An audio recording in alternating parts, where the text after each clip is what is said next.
power we can keep, actually.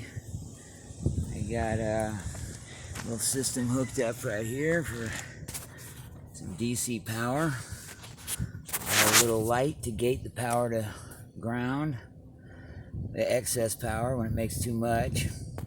I got the leads coming in here in 3, comes out into 2 single-phase DC, goes into the battery, and the battery comes out, goes through this to one side of the solenoid and straight to the other side of the solenoid. These 2 leads come out of here into the battery, and that's how she's making power.